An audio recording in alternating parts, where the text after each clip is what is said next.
బాలీవుడ్లో 1980 నుంచి 2000 వరకు పూర్తిగా మాఫియా హవా నడిచింది. వారు చెప్పిందే వేదం, వారు పాడిందే పాట.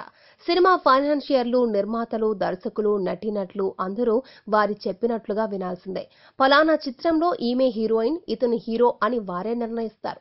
దావూద్ ఇబ్రహీం, అబు సలీంలో హవా ఆనాడు అలా సాగిందే. ఇక ఈ బాలీవుడ్ మాఫియా అంటే మనకు వెంటనే గుర్తొచ్చే పేరు మోనికా బేడి. ఈ హీరోయిన్ నాడు ఓ వెలుగు వెలిగింది. ఈమె పంజాబ్లోని ఓ గ్రామంలో సిక్కు కుటుంబంలో జన్మించింది. ఆయన తండ్రి మెడికల్ ప్రాక్టీస్ చేసేవాడు. వారికి మోనికా బేడి పుట్టిన తర్వాత ఆ కుటుంబం ఆమె పసితనంలోనే గార్మెంట్స్ వ్యాపారం కోసం నార్వే వలస వెళ్లారు. మోనికా బేడి చిన్నప్పటి నుంచి బాగా అందంగా, చిలాకీగా ఉండేది. ఆమె ఆక్స్ఫర్డ్ యూనివర్సిటీలో చదివింది. అప్పుడే ఆమె ప్రముఖ బాలీవుడ్ నటుడు, నిర్మాత మనోజ్ కుమార్ని కలిసింది. ఆ తర్వాత ఆమె ఢిల్లీలో యాక్టింగ్ నేర్చుకుంది. నాటి నుంచి నేటి వరకు పంజాబ్ యువత అంటే డ్రగ్స్ మాఫియా కోరల్లోనే ఉంటోంది.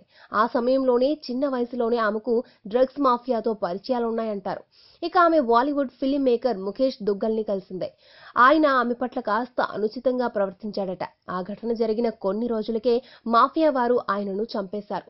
అది కేవలం మోనికా బేడి కోసమేనని తర్వాత బయటపడింది. ఇక ఆమె 1994లో మేతేరా ఆషికీ చిత్రం ద్వారా బాలీవుడ్లో హీరోయిన్గా ఎంట్రీ ఇచ్చి అక్కడ 2 చిత్రాలు చేసింది. ఆ వెంటనే ఆమెకు ప్రముఖ నిర్మాత డి రామానాయుడు నిర్మించిన తాజ్ మహల్లో హీరోయిన్గా ఛాన్స్ వచ్చింది. ముప్పలనేని శివ దర్శకుడిగా పరిచయమైన ఈ చిత్రంలో శ్రీకాంత్, సంఘవి కూడా నటించారు. ఈ చిత్రం పెద్ద విజయం సాధించింది. ఆ తర్వాత కూడా రామానాయుడు తన బ్యానర్లో వచ్చిన శివయ్య చిత్రంలో ఆమెకు హీరోయిన్గా అవకాశం ఇచ్చాడు. ఈ 2 చిత్రాలు బాగా ఆడడంతో ఆమెకు బాలీవుడ్ నుంచి, పంజాబ్ నుంచి కూడా ఆఫర్లు వెల్లువలా వచ్చాయి. ఇక ఆమెకు మోహన్ బాబు సోగ్గాడు పెళ్లంలో హీరోయిన్గా అవకాశం ఇచ్చారు. ఆ తర్వాత సర్కస్ సత్తిపండు, చూడాలని ఉంది చిత్రాలలో నటించిన ఆమెకు మరలా రామానాయుడు స్పీడ్ డాన్సర్లో అవకాశం ఇచ్చాడు.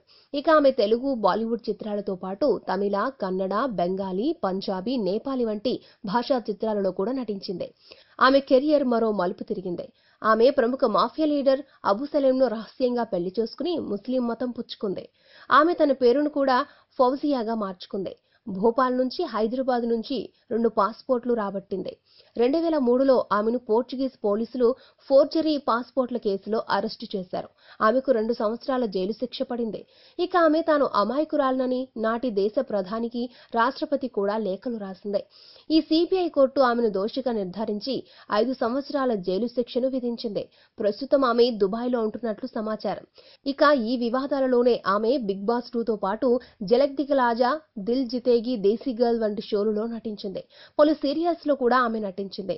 ఇక ఆమెకు హిందీతో పాటు తెలుగు, పంజాబీ వంటి పలు భాషల్లో అవకాశాలు రావడానికి అబు సలీం నిర్మాతలను బెదిరించడమే కారణం అనేది కూడా బహిరంగ రహస్యమే. మొత్తానికి ఆమె ఏదో పొరపాటున మాఫియా చేతుల్లోకి దొరికిందా, లేక తన సినీ అవకాశాలు, జల్సాలు, ఇతర పనుల కోసం మాఫియాకు దగ్గరైందా అనేది మాత్రం అంతులేని కథే.